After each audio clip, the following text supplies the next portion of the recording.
Perdón, instructor, que lo interrumpa. Esto en el Dime. listado, ¿en qué competencia es la que se Listo. selecciona en el listado de asistencia? Ok. Nosotros iniciamos esta semana la fase de aplicación. Esta fase de aplicación consta de dos competencias importantes. La primera de ellas es la configuración de dispositivos de cómputo con especificación de diseño y protocolos. Es decir, arrancamos la competencia 220-50-1106 y esa es la que debe marcar en el formulario de asistencia.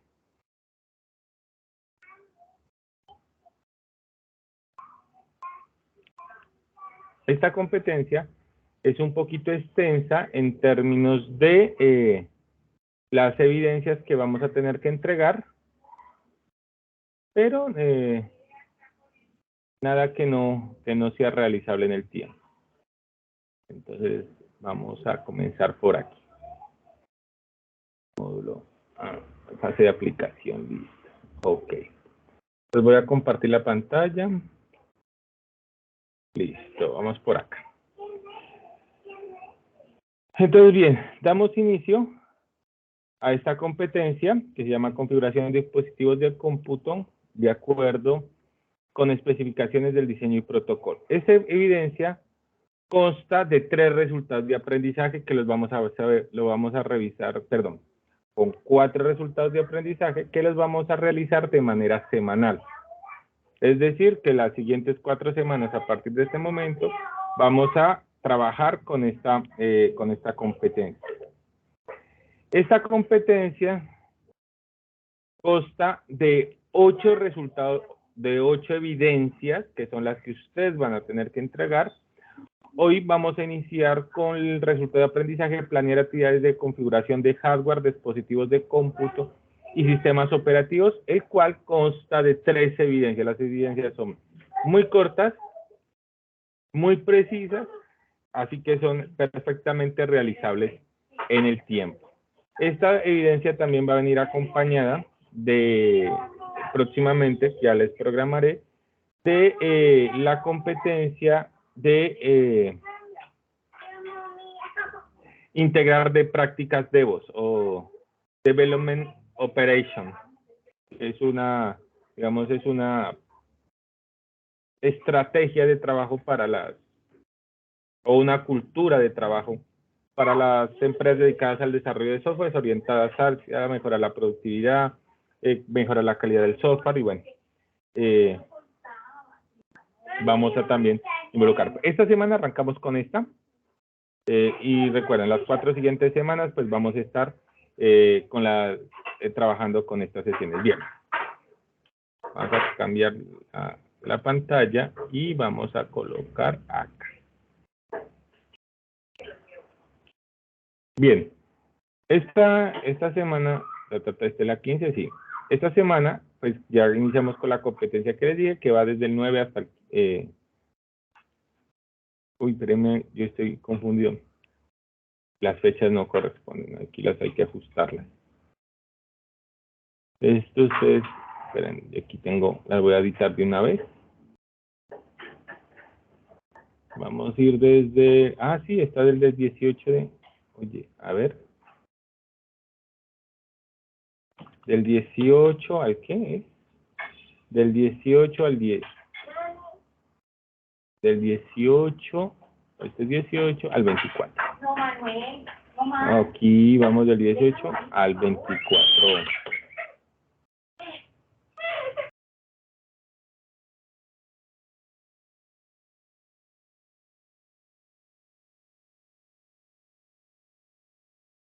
Listo, entonces iniciamos con este resultado de aprendizaje que lo vamos a trabajar en la siguiente semana, desde ayer miércoles hasta el próximo martes 24. Listo. Para este resultado de aprendizaje vamos a tener que entregar 3 evidencias. Disculpa.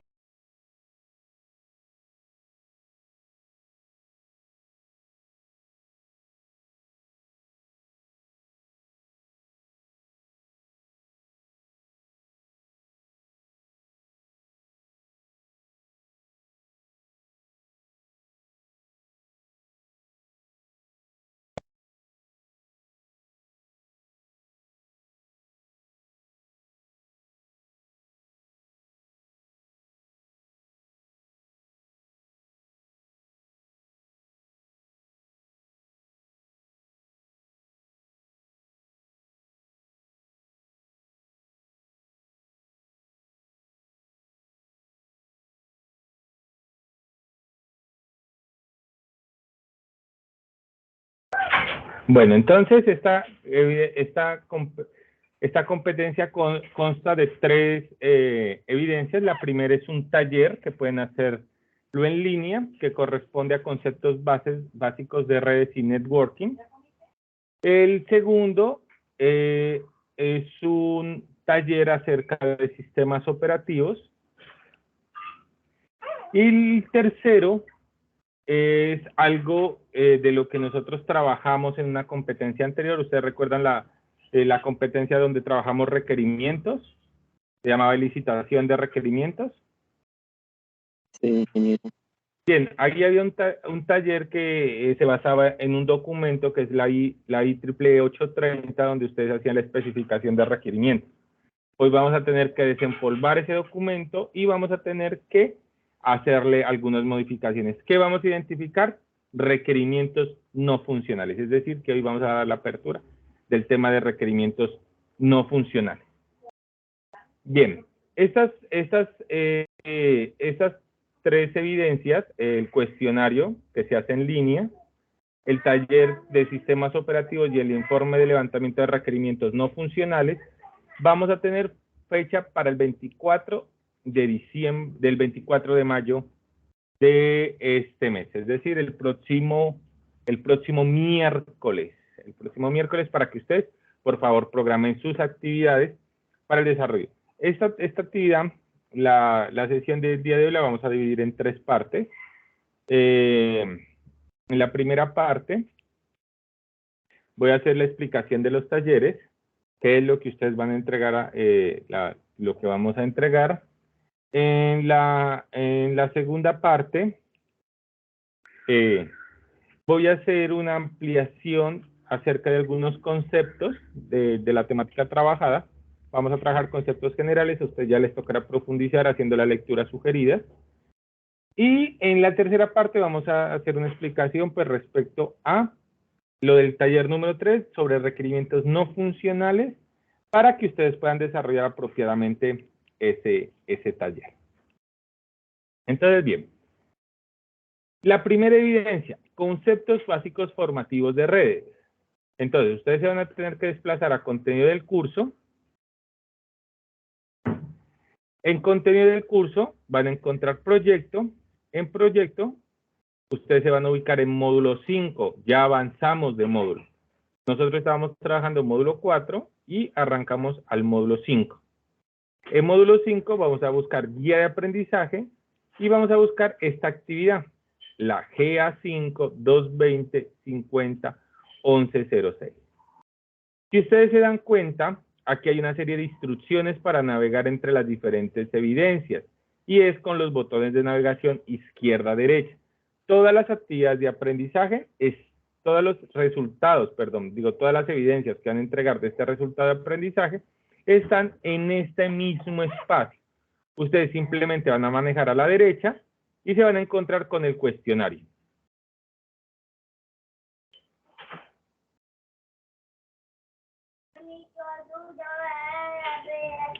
Entonces, para iniciar el cuestionario, ustedes simplemente le dan ver evaluación, le dan continuar y inician la evaluación. El cuestionario es del tipo selección múltiple con única respuesta. Van a encontrar 10 respuestas, o 10 preguntas, o 10 enunciados, y para cada una de las preguntas o enunciados van a encontrar un conjunto de respuestas. Entonces, ustedes deberán seleccionar la respuesta que consideren correcta. Entonces, partiendo de esa lógica, vamos a intentar resolver la primera pregunta. Dice, esto traten de hacerlo de manera intuitiva. Pues para los que tengan un poquito de experiencia, pues van a conocer la respuesta. Para los que no tengan experiencia, traten de responderlo de manera intuitiva. Es lo que crean que debería ir allí. Entonces dice, teniendo en cuenta el concepto de redes de datos, ¿a qué se denomina un nodo? Un servidor, una computadora de la red, un sitio físico donde se resguarda la infraestructura, un software de computador.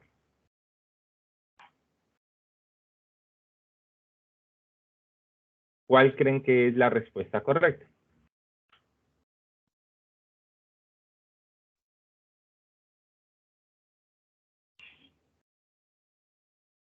computadora de red. Una computadora de la red, correcto. Bien. Segunda pregunta. ¿Cuál de las siguientes organizaciones no es reconocida para la construcción de estándares? La ISO, Hewlett Packard, la IEEE o TIA. ¿Cuál creen que es la respuesta?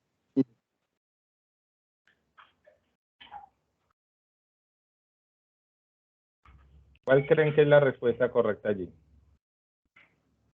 La segunda. Dice, ¿cuál de las siguientes organizaciones no son reconocidas para la construcción de estándares? Ahí les doy una pista. Una es una marca de computadoras.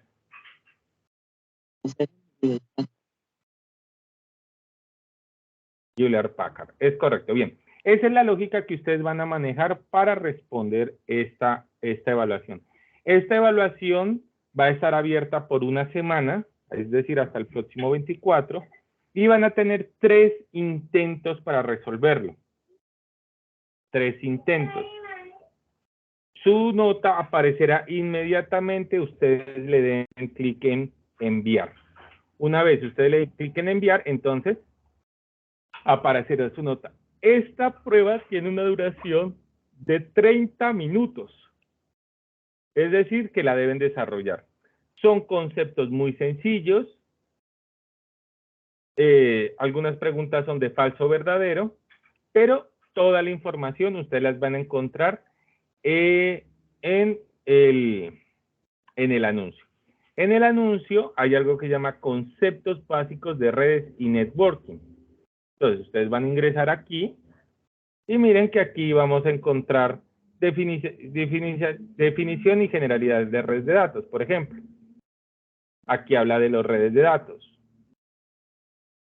Puerto de comunicación, transmisión, recursos. Y aquí dice que es un nodo. Entonces, a cada una de las computadoras conectadas a la red se les denomina nodos. O bueno, se le denomina un nodo. Es decir, que aquí ya tendríamos la respuesta a la primera pregunta. Solo hace falta la lectura. Por ejemplo, acá nos vamos a ir acá y aquí están, por ejemplo, los modelos de referencia o las sociedades que son las encargadas a nivel mundial de reglamentar los estándares para tecnología. Entonces miren que aquí encontramos la ISO, que es la Organización Internacional de Estándares, o la International Standard Organization, la IEEE, que es el Instituto de Ingenieros Eléctricos Ingenieros Electrónicos y Eléctricos. Esta es una institución norteamericana, nace en Norteamérica. Es IDE, Institute de Engineer Electronics and Electrics. ANSI, que el Instituto Nacional Americano de Normalización. También son acrónimo en inglés, American National Standards Institute, la EIA, Asociación de Industrias Electrónicos, TIA, que es la Asociación de Industrias de Telecomunicaciones, y la ITU, que es la Unión Internacional de Telecomunicaciones. Como se dan cuenta, en ninguna parte decía Hewlett Packard. Aquí van a encontrar acerca de los protocolos de comunicación, el modelo OSI o capa de transporte OSI, que muestra muestra a nivel de capas, cuáles son los protocolos que se utilizan de acuerdo a la capa. Por ejemplo, el Internet que nosotros manejamos hace parte, por ejemplo, mire, Ethernet. No sé si ustedes han visto que su configuración de red, la configuración de la red dice Ethernet y no Internet.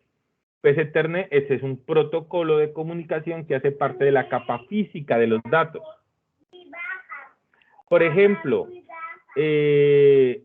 la capa de transporte, donde, por ejemplo, la capa de red, cuando nosotros decimos una dirección IP, IP4, IP6,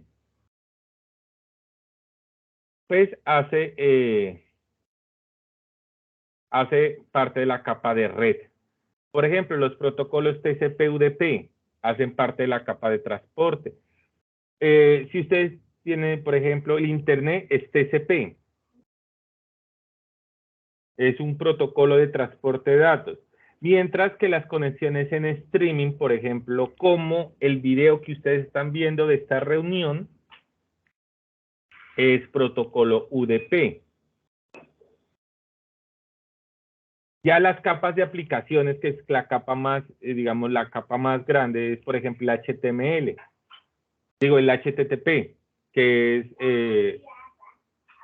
donde, miren, cuando nosotros escribimos una dirección web, siempre viene HTTP o HTTPS, que es el HTTP, pero con algo que llama Secure Socket Layer, o Secure Socket Layer, perdón, que es el HTTP seguro, que es un protocolo.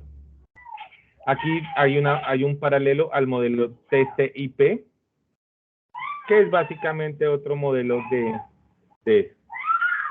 Bien, entonces el primer taller corresponde a una prueba de conocimientos. Esta prueba de conocimientos, 30 minutos, 10 preguntas, deben escoger la respuesta correcta, preguntas de selección múltiple, una única respuesta, y preguntas de falso o verdadero. Ok, bien. Segundo taller, acerca de sistemas operativos. Entonces el taller de sistemas operativos dice lo siguiente. De acuerdo con la temática desarrollada en el componente sistemas operativos en red, resolver las siguientes inquietudes. ¿Cuál es el taller de sistemas operativos en red? Es este que está aquí, miren, componente forma. Sistemas operativos en red. Aquí mismo también vamos a encontrar una introducción. Vamos a encontrar una definición, por ejemplo, dentro de los sistemas operativos en red, uno de las primeras elementos que se tiene que trabajar es una arquitectura de red que se llama cliente-servidor. Entonces aquí, dentro de la arquitectura cliente-servidor, pues todos los intervinientes, ¿no? Nosotros tenemos una red, tenemos unos clientes, tenemos un servidor, tenemos un protocolo de comunicación y tenemos unos servicios expuestos. Ahorita hablamos un poquito de eso. Están pues los sistemas operativos, que es digamos, un elemento muy importante dentro de la arquitectura cliente-servidor, porque deben ser sistemas orientados hacia la red. Entonces, por ejemplo, características de los sistemas operativos, tipos de sistemas operativos, hay según usuarios, según gestión de tareas. Y aquí vamos a encontrar pues un conjunto de sistemas operativos, digamos, de escritorio, y aquí un sistema de operativos de red. Ahorita, hay que hacer pues distinguir, y el tema de licenciamiento, ¿no? Licenciamiento, por ejemplo, el licenciamiento que maneja Windows, que es el OEN, Retail, o en voz, o el por volumen, y las licencias Linux, que vienen a ser GPL, BCD, XOR y DFSG. Y licenciamiento de MacOS, que es otro tipo de licenciamiento.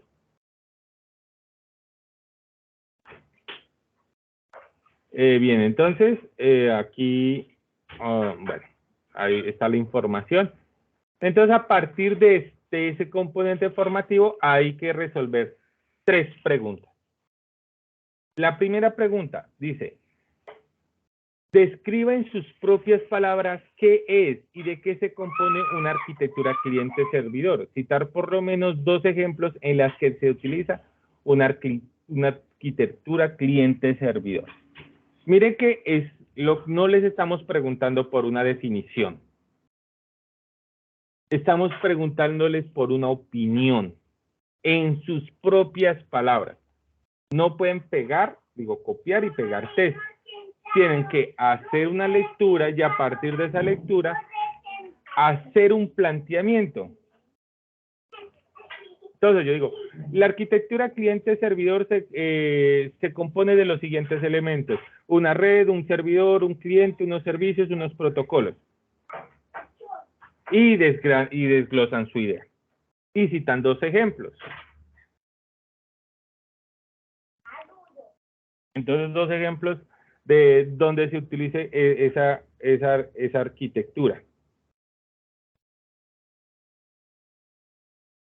Bien, la segunda, nuevamente, es describe en sus propias palabras qué es un sistema operativo y por qué es importante tenerlo en cuenta en un proceso de desarrollo de software. Miren, nosotros como desarrolladores muchas veces nos centramos en el desarrollo en base a los componentes que tiene nuestro sistema, es decir, a lo que se requiere para funcionar.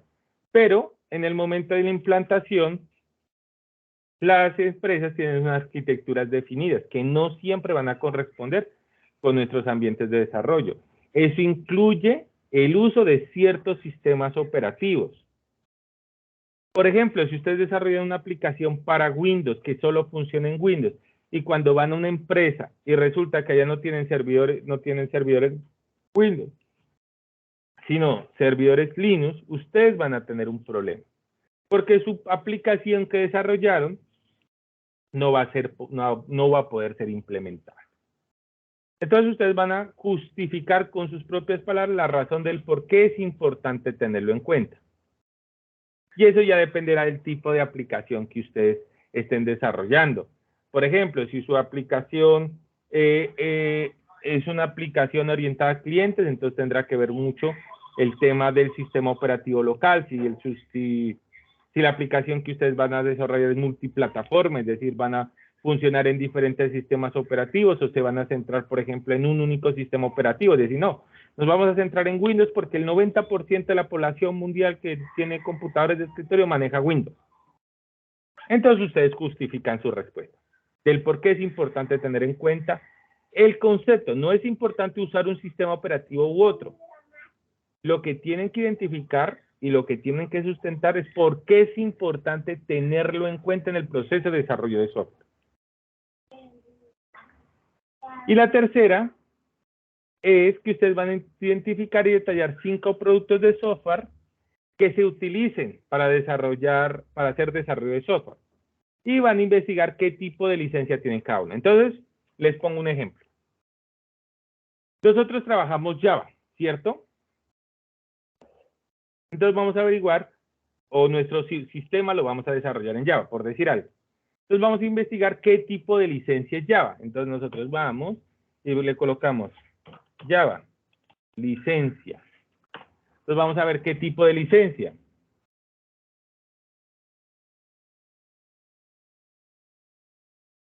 Entonces ustedes van a investigar qué tipo de licencia.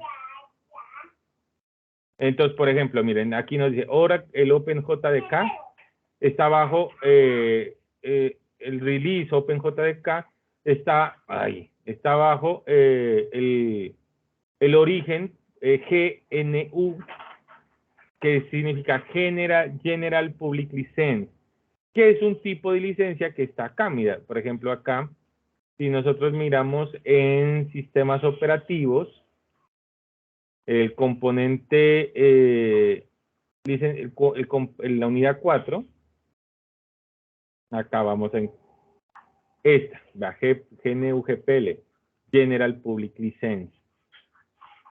Mira.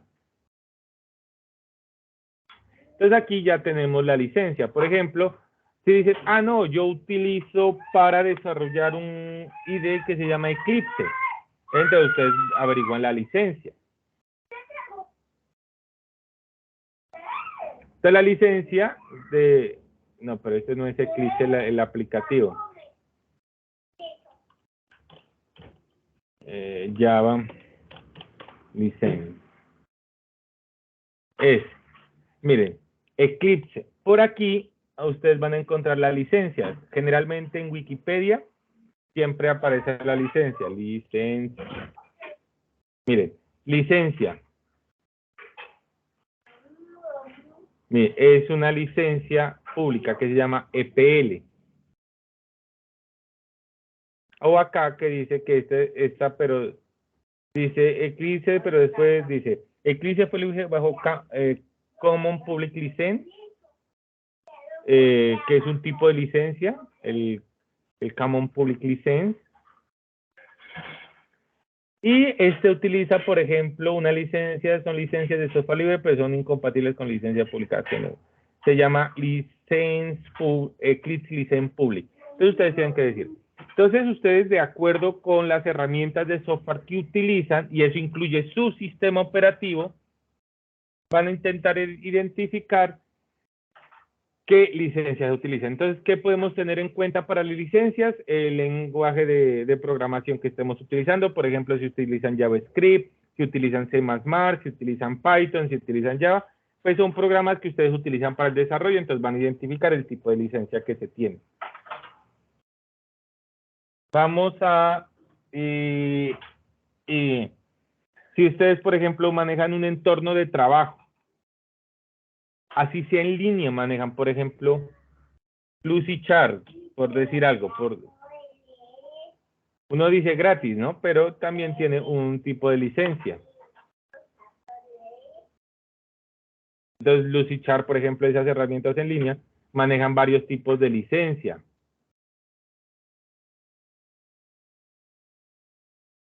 Así sean herramientas en línea, investigan cuál es el tipo de licencia que utiliza. Por ejemplo, el Google Colaboratorio está ¿Cómo, Camilo? como un ambiente de trabajo, el Google Colaboratorio. Exactamente. Es decir, ustedes tienen un conjunto de herramientas que les permite desarrollar sus actividades de desarrollo de software.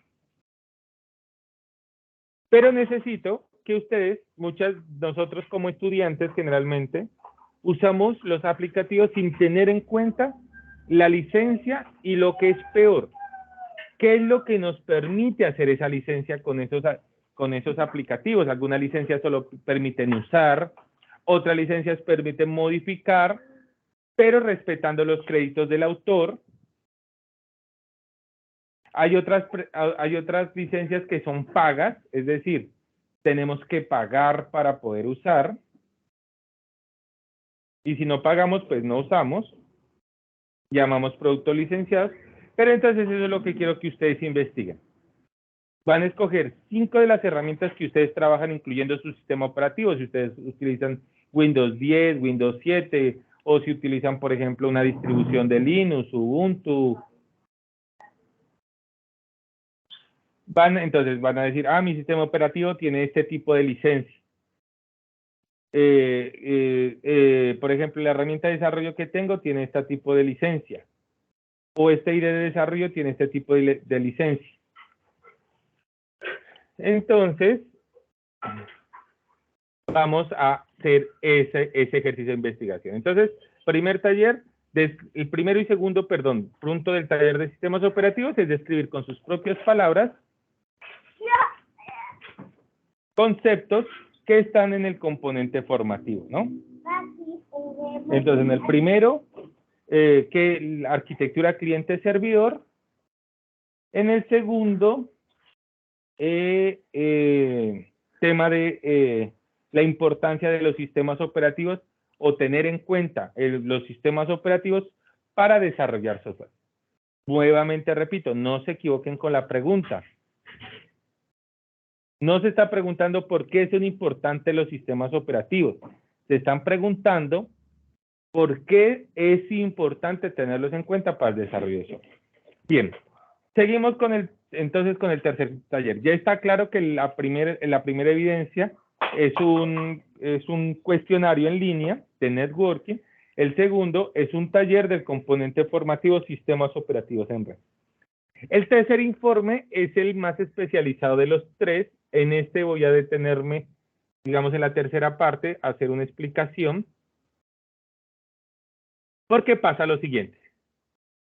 Lo primero que van a tener que hacer es desempolvar este documento, construcción de documentos de requisitos. ¿Ustedes recuerdan el documento de requisitos?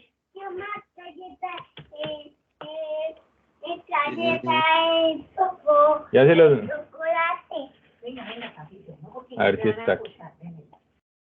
Y el aplicativo. Ajá. Que nosotros...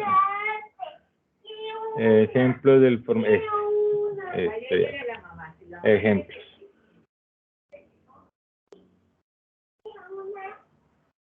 A ver, ese era el documento de especificación de requisitos.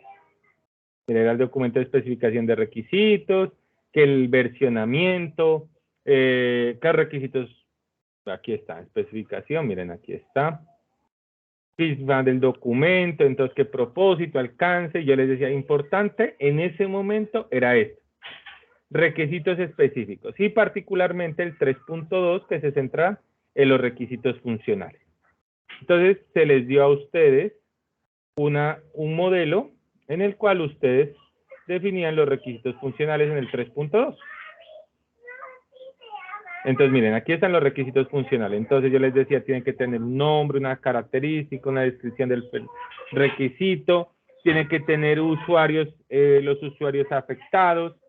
Bueno, aquí hay un modelo de requisitos que no necesariamente corresponde al que a ustedes se les pidió en su momento. Pero me sirve pues para lo menos para especificar que aquí estaban sus requerimientos. Bien, entonces ustedes van a abrir ese documento y van a tener que editar el documento. Van a tener que agregar en el 3 puntos, para que lo cerren. En el IEEE 830. Aquí, vamos a ver este. Creo que era este, sí, este. Van a tener que gestionar este apartado. Requisitos no funcionales, el 3.3. Entonces vamos al 3.3, requisitos NF, aquí. Entonces vamos a hablar de qué son los requisitos no funcionales, de qué tipo son. Para que ustedes puedan desarrollar ese taller. Entonces, el tercer taller es, ubican el documento de construcción de documento de requerimientos. Una vez ubicado, van a editar el documento y van a agregar un capítulo, que es generalmente el 3.3, que corresponde a los requisitos no funcionales. Aquí yo les doy una tabla de cómo deben especificar los requisitos no funcionales para que sea homogéneo para todos. Esperen, yo hago esto un poquito más grande, a ver si puedo.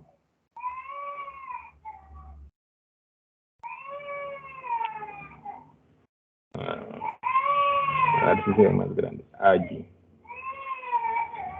Entonces tiene que tener un identificador, una descripción, un propósito y una forma de verificación. Este es el modelo que nosotros vamos a utilizar para ¿para qué? Para para construcción de los requisitos no funcionales. Ahí en el taller está el modelo, ahorita yo se los envío para que por favor lo tengan en cuenta.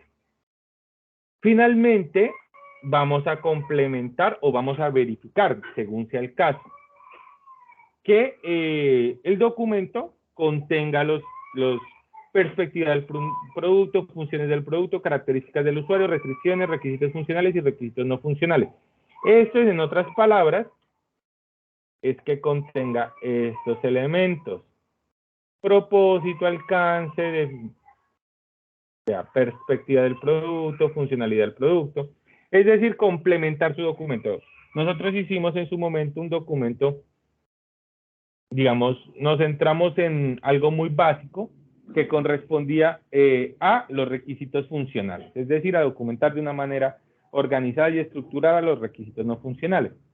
En este trabajo vamos a tener que abrir el documento, no solo meter los requisitos no funcionales, sino verificar que los elementos que nos están pidiendo acá, perspectivas del producto, aquí,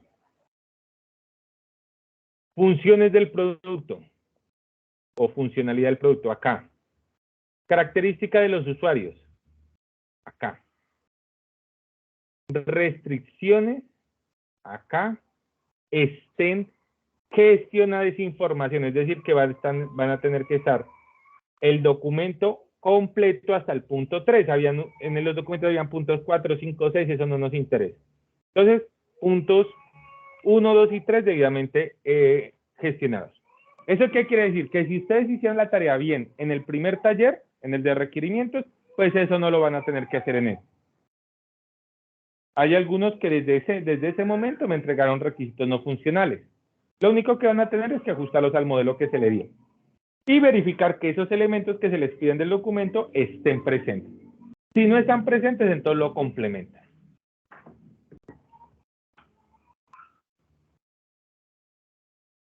Y eso correspondería entonces al tercer taller. Entonces, nuevamente resumen. Primera evidencia es un cuestionario en línea. Segunda evidencia es un cuestionario de bases de datos. De sistemas operativos. Un taller de sistemas operativos, no cuestionario, taller de sistemas operativos. Y el tercero corresponde a un taller de requerimientos no funcionales. Entonces, pregunta acerca de los talleres.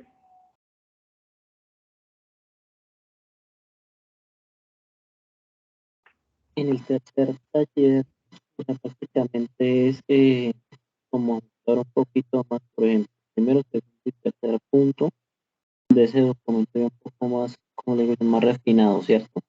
Exactamente, hay que refinar el documento, agregando los elementos que hagan falta. Lo más importante, requerimientos no funcionales y estos elementos que se piden acá. Aquí está todo, ¿no? O sea, este es el punto 2 y este es el punto 3 de ese documento. Listo, ingeniero. ¿Es claro los talleres y el cuestionario? ¿Alguna duda respecto a eso? Porque recuerden, solo vamos a tener esta conferencia web para esas 3 evidencias. Por el momento no, pero ya estamos desarrollando. Ok, bien. Entonces seguimos con la siguiente parte de nuestra conferencia el día de hoy. Entonces, bien, ya agotamos la primera parte, explicación de la evidencia. Debe ser claro para ustedes que inició ayer y va hasta el próximo 24. Hasta el próximo 24, que, bueno, ahí dice martes, no importa, martes, miércoles. Entonces, y son las 3 evidencias las que se tienen que entregar. O sea, debe ser claro que son 3 evidencias que todas se entregan por contenido del curso, proyecto, módulo 5, guía de aprendizaje y esta actividad. Actividad de aprendizaje GA5 220 50 11 06. Todas van a estar en este mismo espacio. ¿Cómo navego entre las diferentes evidencias? A través de los botones derecha e izquierda. Listo. Agotada la primera parte, procedimos a la segunda, que correspondía a la explicación de los talleres. Y vamos a iniciar pues la tercera parte, ya entrando un poquito en materia. Entonces vamos a tratar simplemente unos conceptos básicos rápidos de los primeros dos componentes formativos y finalizaremos profundizando un poquito acerca de requerimientos no funcionales.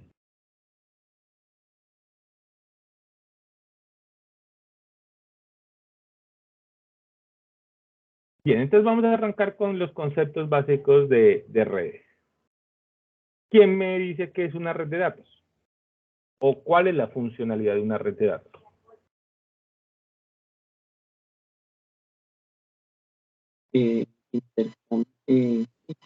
Facilitar o posibilitar ese intercambio que se den entre datos de Ajá, digamos. distintos dispositivos.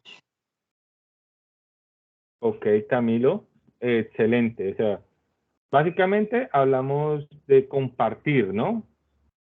Pero no solo hablamos de compartir datos, sino también de compartir recursos. O sea, el objeto de las redes es posibilitar que diferentes dispositivos compartan cosas. ¿Qué cosas? Recursos o información.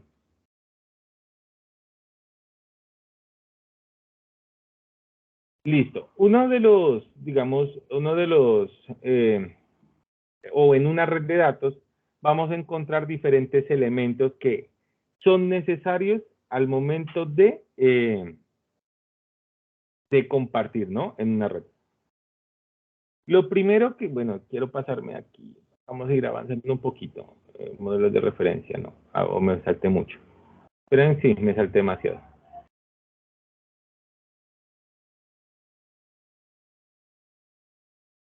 Listo, volver a inicio. Ok.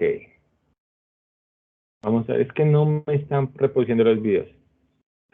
Les voy a compartir un video y ustedes me dicen si lo escuchan. Es que he tenido problemas con el audio, si no les comparto el enlace. ¿Listo? Unos básicos de redes. Ok,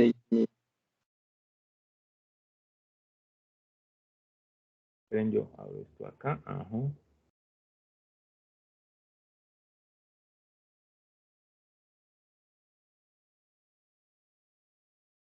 Entonces me comentan si suena o no suena. Es que por alguna razón yo le doy compartir con audio y no suena. ¿Les está sonando? no, ingeniero, está- A ver, vamos a hacer algún ajuste acá. No veo recording output. Aquí no veo nada. Esperen a ver, no veo nada por acá.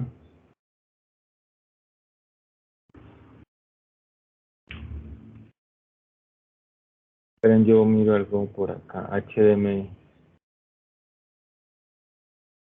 ¿Sigue sin sonar?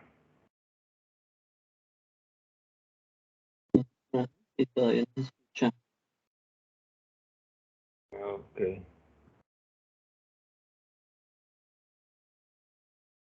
Ok, entonces sí, he tenido, desde la otra vez no me está. A ver, ¿suena algo? No, nada, ¿cierto? No, señor. Miren que yo cambio los diferentes canales de audio. Virtual Stream aquí. A ver, esperen, a ver si hay algo que pueda con... Ok, bien. No funciona, entonces hagámosla fácil. Yo les comparto el enlace y ustedes lo revisan acá. Listo, me confirman por favor si les llegó el enlace por el chat. Entonces vamos a revisar un pequeño video de unos conceptos muy básicos para que tengamos una idea de en qué consiste. Sí, ya llegué, ingeniero. Entonces, por favor, reproduzcan el video y me comentan cuando termine. Yo lo voy a reproducir acá también para efectos de también contextualizar.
Listo, ¿cómo les fue, muchachos?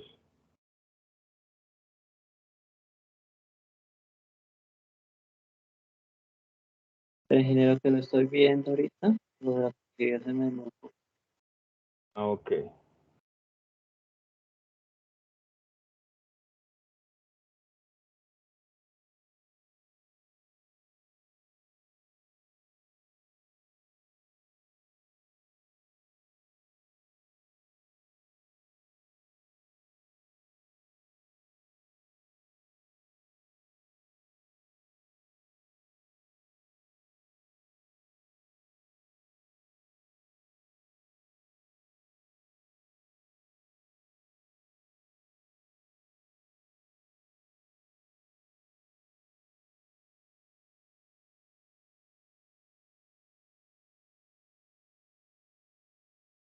Listo, ingeniero. Bien, entonces, ok, continuamos.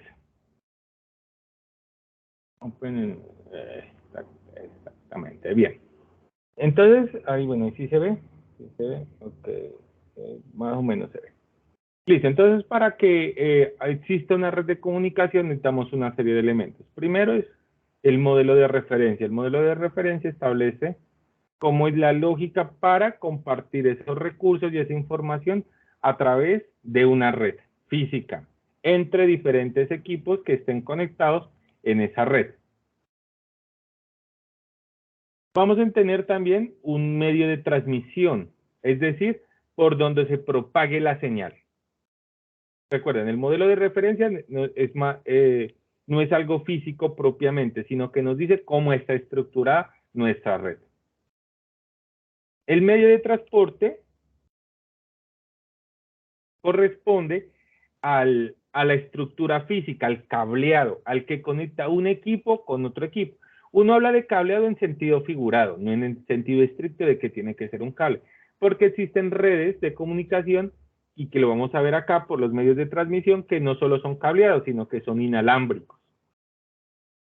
Entonces tenemos un modelo de referencia, un medio de transmisión, tenemos unos protocolos de comunicación. Los protocolos básicamente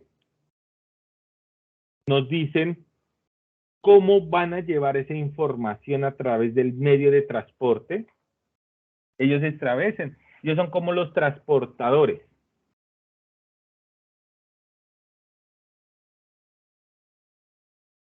Vamos a tener unos recursos compartidos, es lo que va a estar visible dentro de la red. Y esos recursos compartidos van a tener unos puertos de comunicación. Entonces, haciendo como una analogía, algo que todos conozcamos, ustedes, digamos, se contextualizan con los sistemas de transporte de mensajería, ¿cierto? Tipo de Prisa, Bianca, ¿no? Sí, señor. Entonces, el modelo de referencia vendrían a ser las diferentes empresas de mensajería. Avianca, Servientrega. ¿Cuál otra empresa de mensajería hay? Envía. DHL. DHL. Entonces, el modelo de referencia vendrían a ser las marcas. ¿Por qué? Porque las marcas definen cuál es la estrategia para entregar los paquetes. Ellos definen si entregan un paquete primero aquí y luego allá, o si recogen todo en nodos distribuidos en la red y a partir de, digamos, de cercanía, luego acercan los paqueticos. Bien, entonces el modelo de referencia va a ser nuestro Servientrega, va a ser nuestro Envía, va a ser nuestro Avianca. El medio de transmisión son las diferentes formas que tienen estas empresas para transportar los paquetes. Óiganse bien, los diferentes medios. Puede ser por tierra, puede ser por aire o puede ser por barco. Es decir, por dónde van a transportar los paquetes. No es en sí mismo que los paquetes están siendo transportados, sino los medios por los cuales se van a transportar los paquetes.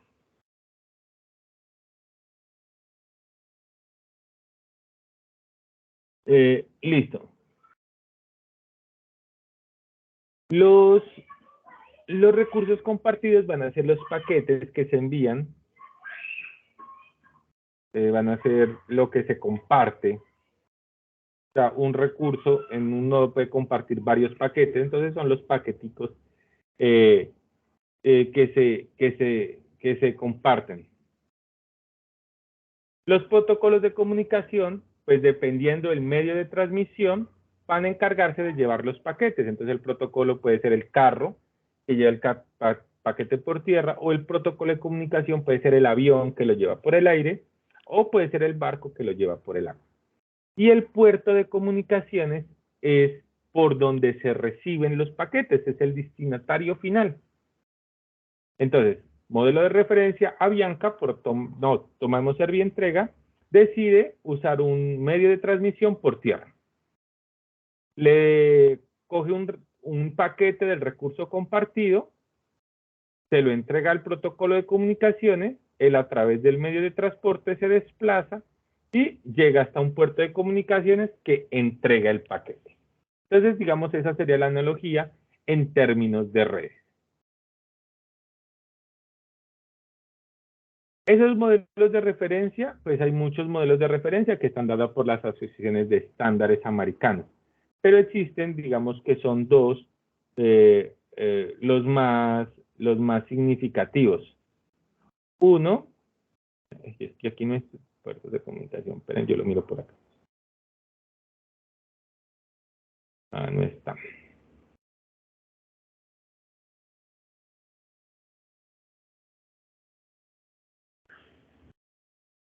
Bueno, entonces está la asociación, digamos, están los modelos de referencia, que básicamente son las instituciones encargadas de reglamentar.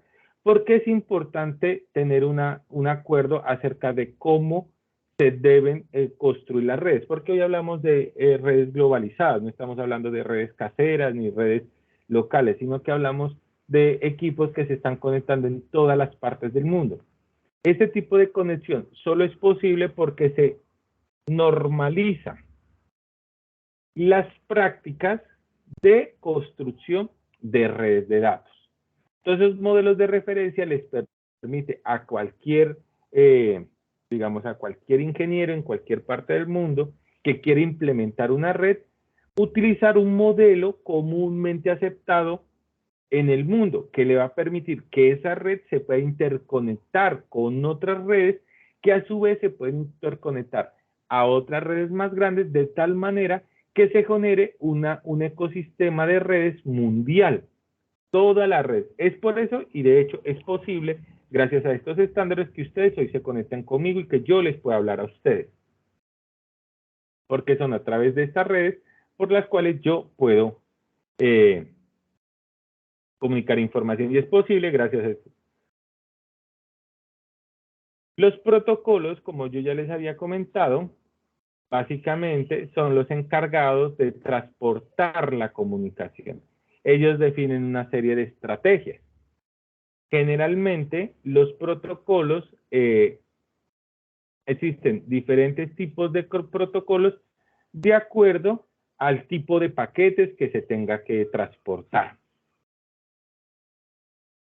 Entonces, por ejemplo, yo les decía que si se trata de páginas web, se trata de HTTP.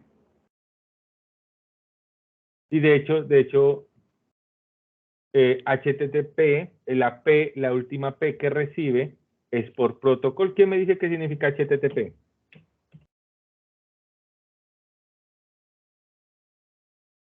Hypertext Transfer Protocol. Ajá, Hypertext Transfer Protocol, o sea, protocolo de transferencia de hipertexto. Entonces, ese es un protocolo. Por ejemplo, el DHCP. ¿Alguien lo ha escuchado, el DHCP? Es decir, no me acuerdo. ¿A ustedes, Aquí está en la configuración de los nodos para... Por ejemplo, a ustedes nunca les ha pasado que conectan un computador y le dice la IP fue asignada por el DHCP? Pues es para dispositivos, si no estoy mal, que es cuando uno configura por el RAM. Claro, el DHCP lo que hace es asignarle una IP o una dirección física a los computadores asociados a una red. Por ejemplo, aquí tenemos otra serie de protocolos. Por ejemplo, el TCP/UDP. Por ejemplo, el TCP es el que se utiliza para transportar los mensajes, sea propiamente dicho, dentro de la capa de transporte o por el medio de transporte. Y, por ejemplo, todo el ecosistema de páginas web que existe en el mundo es TCP. Sin embargo, todo esto que corresponde a streaming, llámese esta videoconferencia, llámese un video de YouTube, una canción de Spotify, generalmente todo lo que se genera en streaming es básicamente audio y video en línea, se hace con protocolos UDP. Y estos modelos que ustedes ven, el modelo OSI o el modelo TCP/IP, es un modelo basado en capas que nos dicen, dependiendo de la capa, cuáles son los protocolos usados. Por aquí el modelo OSI y aquí el modelo TCP/IP. Por ejemplo, este que se ve en la parte más inferior es la capa física de los datos. O sea, aquí lo que se mueven son pulsos eléctricos. Es la capa más básica.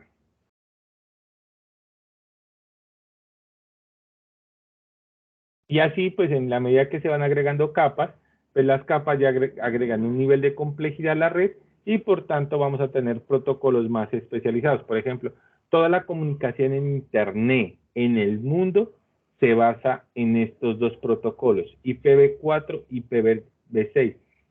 El IPv4 ya es obsoleto, aún se usa y da paso para el IPv6 o IP versión 6. Estos son los que permiten manejar el direccionamiento en una red de datos. Es decir, tengo varios computadores o varios equipos que comparten recursos en una red. El direccionamiento que van a tener o la nomenclatura, si ustedes la quieren ver, vendría a ser el IPv6. Los TCP/UDP son los transportadores, los que llevan y traen los paquetes, y estos protocolos ya son protocolos de aplicación. ¿Eso qué quiere decir? Dependiendo de la aplicación, tiene un protocolo para compartir datos. Si hacemos una analogía de estos protocolos con algo que conozcamos, podemos hacer, por ejemplo, la analogía de una ciudad. Por ejemplo, la capa más básica, la azulita, la que ven acá, corresponde a todas las calles de la ciudad, a todo el asfalto de la ciudad. Esta es la capa física. O sea, es lo que yo puedo tocar. La capa de red o de internet, dependiendo pues el modelo que se utilice, corresponde a la nomenclatura que tenga la ciudad. Es decir, esos protocolos lo que hacen es darle nomenclatura. Nombran a las calles y nombran a las carreras, nombran a las diagonales. Entonces dice, por ejemplo, esta es la calle 1, esta es la calle 2, o calle primera, calle segunda, calle tercera. Por ejemplo, ¿sus casas tienen nomenclatura?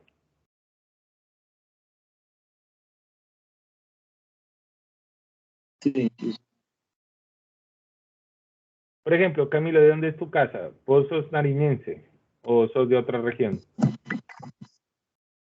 sí. Bueno, pues, pero estoy aquí en Boyacá. Ah, o sea, Aquí, listo, voy acá. digamos, en Bogotá es un conjunto. Ok, bueno, Y listo, en aquí, Ujú. y aquí, pues, sí, ya está. Ok, listo. Entonces hay una nomenclatura, entonces esa nomenclatura está dada por los protocolos. La capa de transporte es todo lo que se mueve por las calles. Buses, motos, busetas, pero ellos se mueven de acuerdo a la nomenclatura. Entonces, si yo quiero ir, por ejemplo, de la carrera primera a la calle 10, sé que tengo que pasar por la calle segunda, calle tercera, calle cuarta. Entonces, esa nomenclatura me permite moverme de un punto de la red o un punto de la ciudad a otro punto de la ciudad sin perderme. Entonces, estos protocolos. Y lo que ves acá, que son la suite de protocolos o la capa de aplicación, pues ya estará dependiendo de qué servicios se estén prestando. Por ejemplo, si es un distribuidor de leche, pues seguramente llevará un carrito que le permita distribuir la leche. Si un distribuidor de gas, pues tiene un carro apropiado para distribuir el gas. Y, por ejemplo, es una mezcladora de cemento, es un carrito apropiado para hacer mezcla de cemento. Entonces, aquí, dependiendo de las aplicaciones, pues también tenemos un conjunto de protocolos. Bien, los puertos de comunicación básicamente es un equipo conectado a una red, puede escuchar puede escuchar a varios equipos de la red, siempre y cuando se conecten por diferentes puertos. Se llaman puertos haciendo como la analogía de los barquitos que llegaban a los puertos.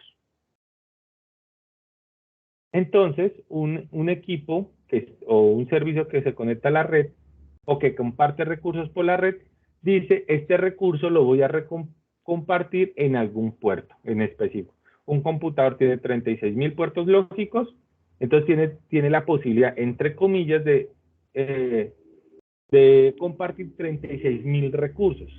Por ejemplo, el internet que vos y yo estamos consumiendo se maneja por el puerto 80. Por ejemplo, las bases de datos. Cuando tú te conectabas o cuando ustedes se conectaban a MySQL, lo hacían por el puerto 3306. O cuando se conectaron, por ejemplo, a MongoDB, manejaban el 27 no sé qué. Es decir, cada aplicación maneja un puerto diferente. ¿Por qué? Porque la mayoría de las aplicaciones que nosotros vemos son de la capa de servicios. Es decir, de esta capa de acá. De esta capa de acá. O capa de aplicación, donde lo que nosotros tenemos es acceso a servicios que nos dan de los computadores. Entonces, un puerto simplemente es un lugar por donde escucha un computador o un nodo de la red o un recurso compartido para proveer un servicio. Recuerda que los computadores tienen 36.000 puertos, o sea que es mucho lo que pueden compartir. Y el medio de transporte, como yo ya te lo había dicho, puede ser físico o puede ser inalámbrico. En recursos físicos hay tres elementos que se utilizan. La primera es el cable que se llama par trenzado o el cable de red. Ese, digamos, es como planito y tiene como hilitos, 6 hilitos. El segundo es el cable coaxial. Por ejemplo, si tienes una conexión de Claro, lo más probable es que la conexión llegue por cable coaxial, y están los de fibra óptica, que se hace por haces de luz. O también la comunicación se puede dar por inalámbrico, transmisión inalámbrica, que puede ser radiofrecuencias, puede ser microondas, puede ser infrarrojos, puede ser Bluetooth, puede ser Wi-Fi o puede ser satelital. Entonces, digamos, son los dos medios de transmisión, y los recursos compartidos pues son cualquier cosa que yo quiera proveer, ¿no? Pueden ser aplicaciones, pueden ser archivos, pueden ser bases de datos, pueden ser servicios, pueden ser impresoras, pueden ser escáneres o pueden ser dispositivos de almacenamiento. Casi cualquier cosa conectada a un computador puede compartirse en un recurso compartido. Lo más usual es, por ejemplo, las impresoras dentro de oficinas,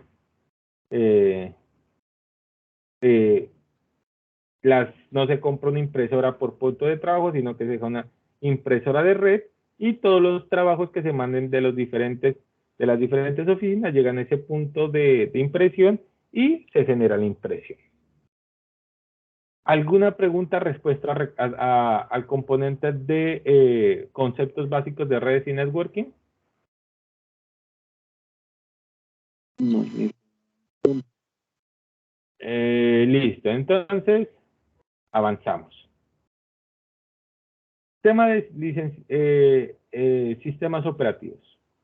Aquí voy a ser muy general, pues me parece que es un tema absolutamente al segundamente básico, pero quiero hacer énfasis en dos cosas, ¿no? Para que funcione cualquier computador, de hecho, casi cualquier dispositivo, llámese televisor, llámese celular, llámese nevera inteligente o los relojes inteligentes o cualquier cosa que la denominen inteligente, requiere un sistema operativo. Casi cualquier cosa. Solo que pues cuando los dispositivos son muy pequeños, ya no se les llama sistema operativo porque son sistemas tan pequeñitos que se les llama de hecho firmware. Sí.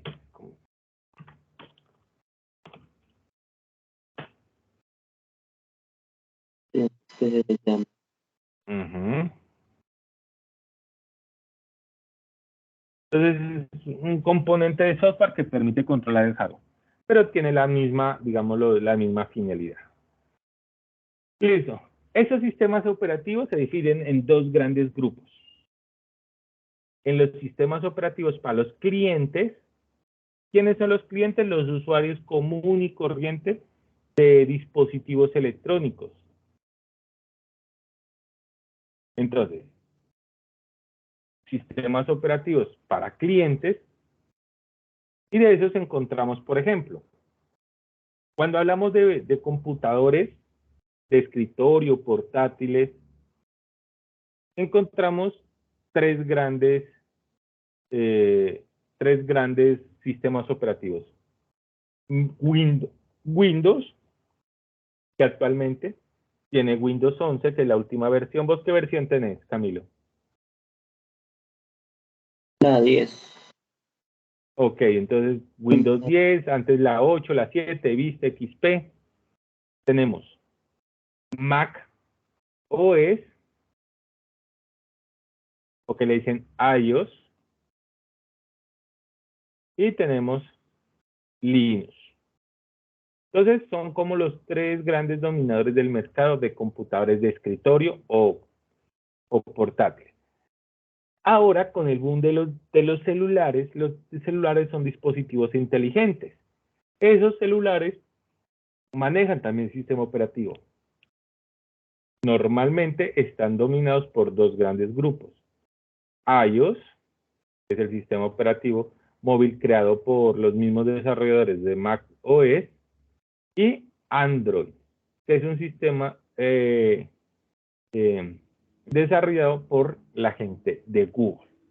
Entonces, ¿qué es un sistema operativo? El sistema operativo son un conjunto de herramientas de software que permiten gestionar el hardware de cualquier dispositivo electrónico de una manera relativamente fácil. Por ejemplo, cuando nosotros programamos y nosotros definimos una variable, yo les decía, es que cuando ustedes definen una variable de tipo entero, lo que están haciendo realmente es hacer una reserva de memoria de la memoria física del computador para que cuando se utilice ese valor, ese espacio que ustedes reservaron se llene allí. Pero eso solo es posible, es decir, el programa, el programador no es capaz de interactuar físicamente con la memoria. ¿Por qué razón? Porque requeriría un conjunto de instrucciones a muy bajo nivel.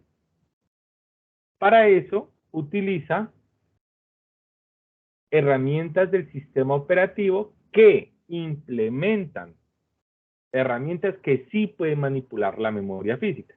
Es decir, es a través de los sistemas operativos que nosotros,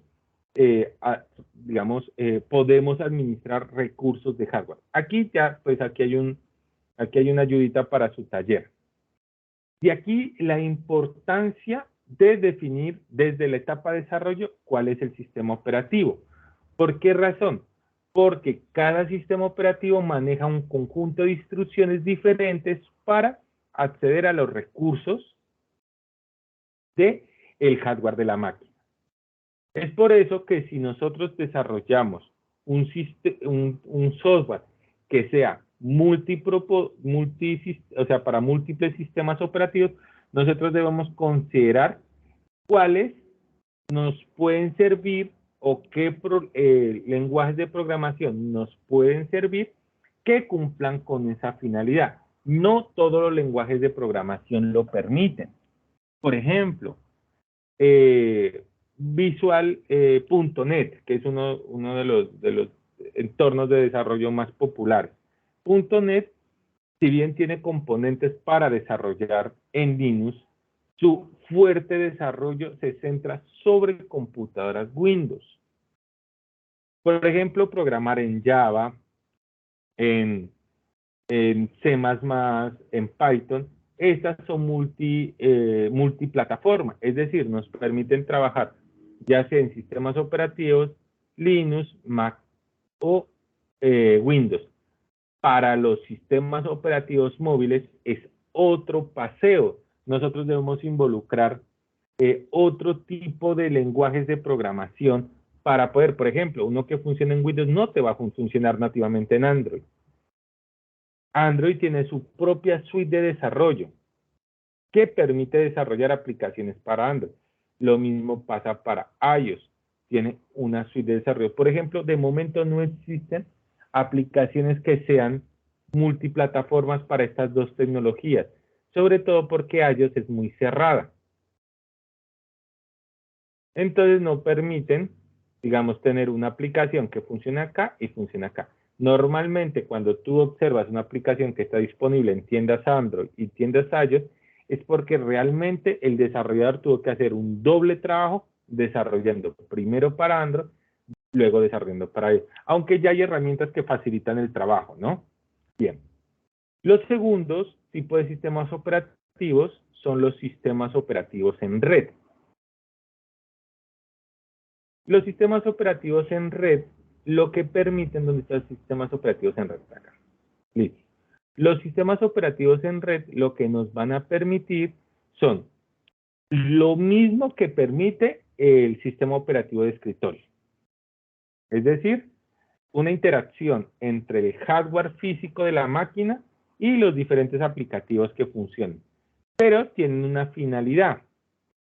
Y es que estos están diseñados para que esas aplicaciones que funcionen sobre esos sistemas operativos se compartan en red.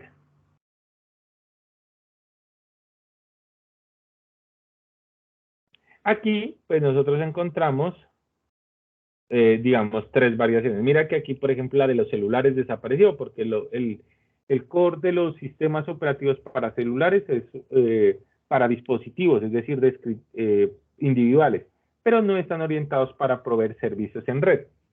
Estos sí están. Mientras que en el mundo, para los sistemas de escritorio, el más popular es Windows y dentro de los de móviles es Android. En el mundo, los sistemas operativos dominantes para servidores es Linux. ¿Por qué razón? Porque es gratis, entre comillas. Es decir, gratuito en el sentido de que se puede usar. Es de código abierto, es decir, hay toda una comunidad en el mundo que permite trabajar y desarrollar sistemas operativos. Son seguros por ser abiertos, como mucha gente contribuye, pues entonces son muy tolerantes hacia ataques informáticos o hacia virus. Son multitarea y es básicamente una estrategia que tiene los sistemas para desarrollar múltiples trabajos en un mismo instante del tiempo. Son multiusuarios, es decir, que atienden muchos usuarios al tiempo, eso se llama concurrencia. Es personalizable, pues nosotros podemos ajustar qué queremos mostrar en una red. Se tiene todo el control de los dispositivos, son independientes, estable, escalable. Bien. Entonces, digamos, hay un conjunto de características que de repente otros sistemas operativos no. Entonces, para escritorios, Android. Para escritorio, Windows es como el popular, para servidores es Android. Cuando yo desarrollo una aplicación, tengo que pensar si la aplicación está pensada para clientes, es decir, para usuarios finales, por decir algo. Word. Word es una aplicación que no está pensada en red, es una aplicación pensada para escritorios. Es decir, para usuarios individuales. Yo tengo mi Word, hago mi cartica, otra cosa es que yo pueda enviar la carta por correo, guardarla en una nube, eso es otro paseo. Y otra es aplicaciones para servidores. Por ejemplo, una página web. Una página web no se instala en un cliente, se instala en un servidor. Los clientes accedemos a las páginas web, por ejemplo, Territorium. Territorium es una aplicación que muy seguramente, con un altísimo nivel de probabilidad, está en unos servidores, no en clientes. Mira que yo no tengo que actualizar. Yo accedo a esos recursos a través de mi navegador web. Y de ahí nace un concepto, y es que se supone que los servidores no están pensados para que los usuarios interactúen con estos equipos. ¿Eso qué significa? Que estos servidores, y se llaman servidores precisamente por eso, ofrecen servicios. Pero estos servicios deben ser consumidos por usuarios. Y nace el concepto de arquitectura cliente-servidor. Entonces, en la arquitectura cliente-servidor, vamos a tener un servidor, recuerda, un servidor, un equipo que está pensado para instalar servicios como ¿cuáles? Servicios como, por ejemplo, de correo electrónico, o servicios de streaming de video, o servicios como de página web. Tengo unos clientes, generalmente este servidor va a tener un sistema operativo de tipo servidor, muy seguramente Linux, y estos clientes van a tener un sistema operativo, seguramente Windows. Entonces, ¿qué pasa? Si yo aquí tengo un conjunto de servicios y aquí tengo un conjunto de clientes que quieren hacer esos servicios, pues entonces necesito una red. Es decir, estos equipos tienen que estar en una red conectados y se llama arquitectura cliente-servidor. ¿Por qué? Porque el cliente hace peticiones al servidor y el servidor le da respuesta. Esos servicios son los que expone el servidor y se entregan a través de protocolos. Entonces, dependiendo del servicio, también depende del protocolo. Es decir, un protocolo, un servicio. ¿Qué es un servidor de base de datos? Entonces, tenemos el servidor, el servicio, por ejemplo, es MySQL, el protocolo es un TCP, el puerto es el 3306. Yo instalo un cliente de MySQL, me conecto por internet, me conecto al servidor, el servidor me da respuesta y esa respuesta la visualizo. Entonces mira la diferencia de los sistemas operativos. Entonces tengo unos sistemas operativos que están orientados hacia las necesidades de los clientes y hay sistemas operativos que están orientados hacia proveer servicios. Y esos servicios se logran a través de estas arquitecturas cliente-servidor. Cliente, ¿por qué? Porque tengo un conjunto de nodos de una red que hacen peticiones de diferentes servicios. Tengo un servidor que expone dichos servicios. Llámese como se llame el servicio. Y cada vez que recibe una petición de un cliente, envía una respuesta. Bien, hay que tener en cuenta algo respecto a los sistemas operativos, y es que manejan un licenciamiento. El licenciamiento, palabras más, palabras menos, es el permiso. Es decir, cuáles son las condiciones sobre las cuales nosotros podemos hacer uso de ese sistema operativo. Otra cosa muy importante es tener en cuenta, por lo menos que en Colombia, la ley 603 del año 2000 regula el tema del licenciamiento. Y, por ejemplo, es delito hacer uso de software licenciado sin los debidos permisos. Es decir, la piratería. Si nosotros usamos un software licenciado sin pagar por él, entonces estamos incurriendo en piratería por cuanto es un delito consagrado en la ley 603. De hecho, hay una industria en Colombia que se llama Indosoftware, que es como la asociación de productores de software, y allí se debaten estos temas. Entonces, por ejemplo, Windows maneja un tipo de licencias que se llama OEM, Retail, OEM Voz y Volumen. Por ejemplo, las OEM son las que vienen preinstaladas. Cuando uno compra un computador y viene preinstalado ese sistema operativo, entonces decimos que es tipo OEM. Las retail son las que se compran al menudeo.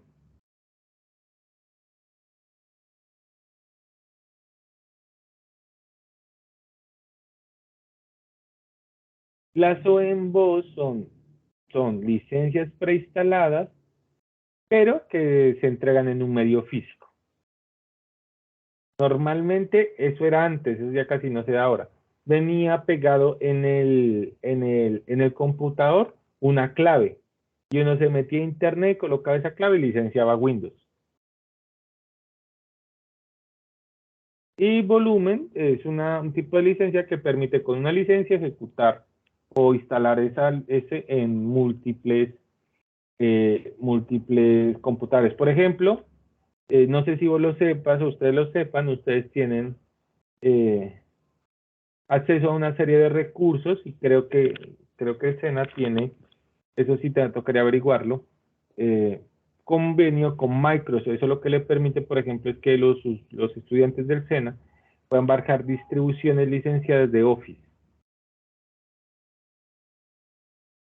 Entonces puedan bajar Word, al menos las básicas, Word, Excel, pero de carácter licenciado, mientras sean estudiantes del SENA. Licenciamiento de Linux, manejan licencias GPL, BSD, DFCG y EXOR. Bueno, ese es un tipo de licenciamiento y licenciamiento de MacOS. Y eso pues correspondería al componente formativo sistemas operativos en red. Lo que nos lleva finalmente al componente de requerimientos con el cual nosotros pues terminamos la sesión de hoy. Bien, ¿preguntas acerca de lo de componente base de datos? No quiero. Operativo. Ok. Bien, son conceptos básicos, ¿no? No entran en profundidad, por lo cual pues una lectura también les permitía. Bien. Nosotros cuando hablamos de los requerimientos, nosotros especificamos varias cosas. Y es que un requerimiento es una descripción formal de un requisito de un usuario. Básicamente, cuando nosotros iniciamos la construcción de un software, básicamente tenemos unas técnicas para las cuales nosotros podemos levantar los intereses del cliente, las necesidades o las expectativas que tenga el cliente frente a una futura herramienta de software. Cuando nosotros formalizamos esa visión del cliente en un lenguaje controlado, esto lo llamamos requerimiento. Entonces hay dos tipos de requerimientos, los requerimientos funcionales y los requerimientos no funcionales. Los requerimientos funcionales hacen referencia a lo que el usuario espera o quiere del sistema. Acuérdate que en su momento nosotros decíamos, los requisitos, los requerimientos deben cumplir con las necesidades del usuario y las expectativas. Bien, pero existen un conjunto de requisitos que se llaman requisitos no funcionales. No nacen propiamente del usuario, pero sí son características que se espera que tenga el sistema. Entonces dice, hace referencia a las características y restricciones generales que debe satisfacer el sistema para ofrecer los servicios establecidos en los requerimientos funcionales con ciertos niveles de calidad requeridos. Por ejemplo, arquitectura del sistema, tiempos de respuesta, capacidad de carga, tolerancia a fallos. Entonces, como te das cuenta, los requisitos funcionales en sí mismos no son necesidades o no son expectativas del cliente, sino son ciertas características de los requisitos funcionales que se esperaría encontrar en los sistemas a desarrollar en términos de velocidad, en términos de incluso bonitura, ¿no? Es decir, que sea agradable visualmente. De hecho, hay toda una área de trabajo dentro de la ingeniería de software encargada de esa presentación al usuario. No sé si la has escuchado, se llama UX o User Experience. Sí, para escuchar. Ajá. Mira, entonces es toda una toda una rama de diseño orientada hacia cumplir ciertas características. Entonces, aquí nace todo un conjunto de requerimientos que son no funcionales, que están orientados a ciertas características. Bien, esos requisitos no funcionales los podemos discriminar como en 3 grandes grupos. En requerimientos del producto, en requerimientos organizacionales y en requerimientos externos. Los requerimientos del producto pueden ser requisitos de usabilidad, lo que te decía, ese de usabilidad está orientado no solo a la bonitura, ¿no? Cuando se dice que un software sea usable, es que tiene que tener en cuenta ciertos grupos poblacionales que tienen ciertas dificultades, que les dificulta acceso a los sistemas. Por ejemplo, ¿qué pasa con las personas daltónicas o las personas que tengan visión reducida? Entonces hacen que, por ejemplo, las páginas manejen contraste, es decir, que cambie el color del fondo a negro. O, por ejemplo, que permitan ajustar la letra a chiquito, grande o más grande para efectos de eso. Por ejemplo, requisitos de fiabilidad, requisitos de portabilidad, requisitos de eficiencia, que básicamente los requisitos de eficiencia están orientados a requisitos de rendimiento y requisitos de espacio. La eficiencia está orientada hacia la velocidad en la que realizan las cosas, ¿no? Hay requisitos organizacionales, requerimientos de entrega en cuanto a tiempo, requerimientos de implementación en cuanto a tecnologías, requerimientos de estándares. Eso es temas de ya propios de la empresa que requieren el uso de cierto estándar o están certificados en cierto estándar que requieren pues, ciertos ajustes. Y están los requisitos externos, requisitos de interoperabilidad, si se requiere que trabajen o no con otras aplicaciones, requerimientos éticos, ya un tema bastante subjetivo, y requerimiento legislativo, temas, por ejemplo, de privacidad y temas de seguridad. Estos requerimientos legislativos tienen que ahorita tienen mucho que ver con una ley que se llama la 1581, ley 1581, de ley de protección de datos de los usuarios. Entonces, los sistemas de información tienen que tener entre uno de los elementos seguridad que permita la no incursión o el no acceso a esos datos por personal que no esté debidamente autorizado. Bien, hay una característica de todos estos requisitos no funcionales y es que, si bien es cierto, son características del sistema o de los requisitos funcionales, estos deben poder ser medibles. Por ejemplo, uno no puede colocar un requerimiento no funcional, algo como el sistema debe ser rápido. ¿Por qué razón? Porque rápido es un adjetivo que no nos dice qué es ser rápido y qué no es ser rápido. Pero si yo especifico cosas como el sistema tiene que dar tiempos de respuesta o de carga menores a 3 segundos, entonces ya tengo un criterio de evaluación. Digo, si el sistema se demora en cargar más de 3 segundos, no cumple este criterio, este requisito no funcional o este requerimiento no funcional. Si lo hace menos de 3 segundos, entonces sí lo cumple. Por ejemplo, tolerancia a fallos. Tolerancia a fallos es que el sistema pueda soportar o tener en cuenta situaciones anómalas dentro de su funcionamiento. Por ejemplo, que si yo defino un formulario donde recibe un número y le envío un texto, pues cómo va a comportarse el formulario. Le va a indicar al usuario que ese campo que está diligenciando no puede ser diligenciado por texto, sino que debe ser un número. O el sistema va a recibir eso y cuando le dé enviar, el sistema se me va a estallar porque no maneje ningún mecanismo de validación que me permitiera anticipar esa situación.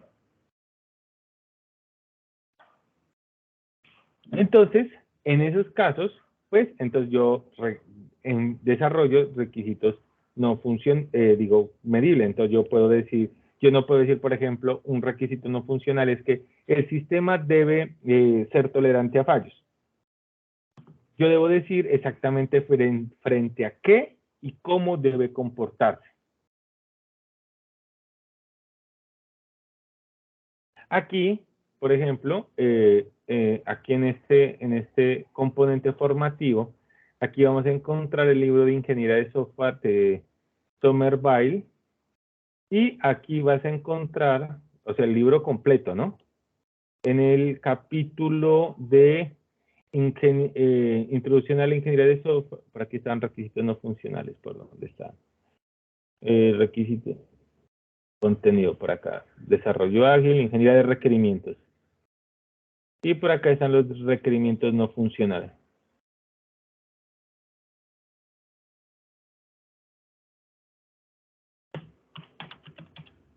Aquí están, de requerimientos funcionales y no funcionales, en la página 84.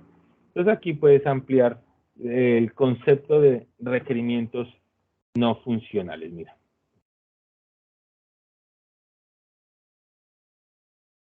Entonces aquí hay una discriminación, pues la que te comenté, requerimientos del producto, los organizacionales, los externos y algunos ejemplos de requerimientos. Entonces, por ejemplo, mira, si es de rapidez, transacciones por segundos procesadas, tiempo de respuesta de usuario-evento, tiempo de regeneración de pantalla, tamaño en bytes, número de chip ROM, facilidad de uso, tiempo de capacidad, número de cuadros de ayuda, fiabilidad, tiempo medio de por falta, probabilidad de indisponibilidad. Entonces, establecer algún tipo de métrica que permita validar si cumple o no cumple ese requisito de fiabilidad.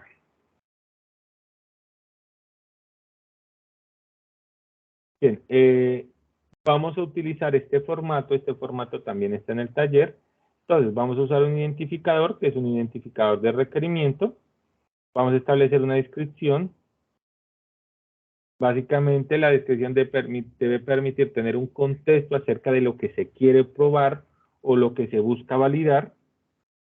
El propósito es qué obtengo con ese requerimiento, asegurar qué cosa. Y la forma de verificación es importante. La forma de verificación tiene que ser cuantitativa, debe ser medible. No puedo utilizar adjetivos no medibles o valores existenciales. Debo tener un criterio muy específico. Aquí, por ejemplo, nos daban, por ejemplo, mira, transacciones segundos procesadas, es un criterio, es una medida. Entonces, dependiendo, mira, el requisito número no funcional que tomes, aquí te dan unos elementos que puedes usar como medida para poder validar ese requisito no funcional, dependiendo de lo que quieras. Si el requisito funcional tiene que ver con respecto a la rapidez, al tamaño, a la fiabilidad, a la robustez, a la portabilidad.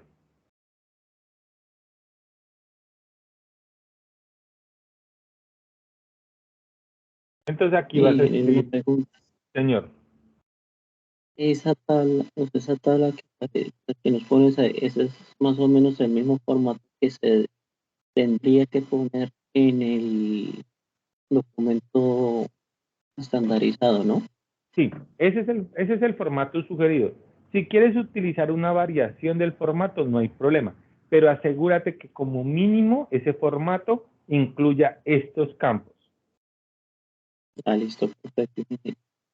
Sobre todo la descripción y forma de validación de requerimientos, porque es que finalmente, cuando yo defino el requerimiento, lo que se espera es que en algún punto ya de la construcción del software, yo, por ejemplo, no valido funcionalidades. Cuando se pasa un software a la parte de pruebas, o sea, sí, digamos, dentro del ejercicio es verificar si el sistema funciona o no, pero el ejercicio del testing o de la validación de código se basa en la validación de los requerimientos, si cumple o no. Por eso es importante tener unos criterios de aceptación o de verificación en el caso de los requerimientos no funcionales.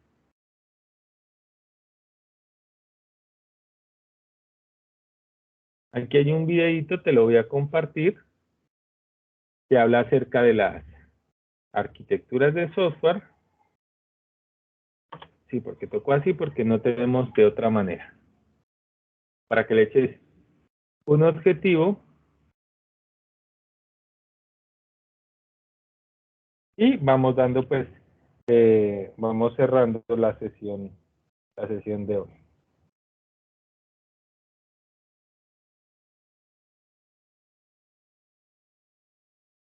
Me toca copiar y pegarlo al navegador Vale. porque pues, no sé por qué abre desde ahí. Espérame un momento. Dale, tranquilo.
Listo, ingeniero.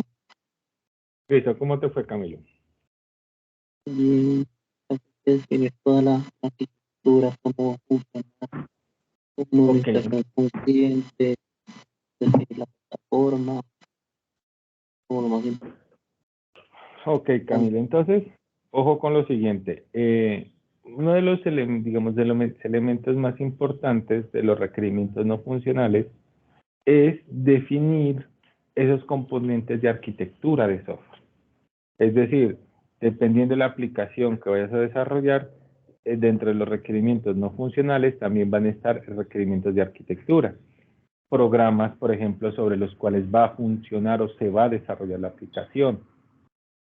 O, por ejemplo, sistemas operativos sobre los que debe funcionar. O protocolos que vayas a utilizar. O en general cualquier elemento dentro de la arquitectura de software que requieras para poder diseñar tu aplicación.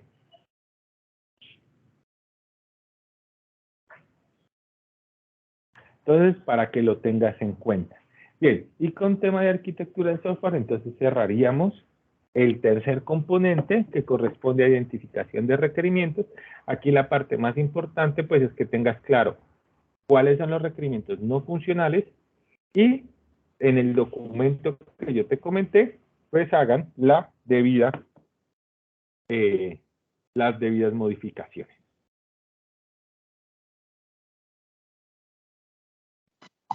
Y se generó. Ok, ¿Tienes alguna pregunta, alguna duda acerca o bien sea de los talleres o sea bien de los contenidos? ¿O damos por cerrada la sesión de hoy? Por el momento la explicación bien.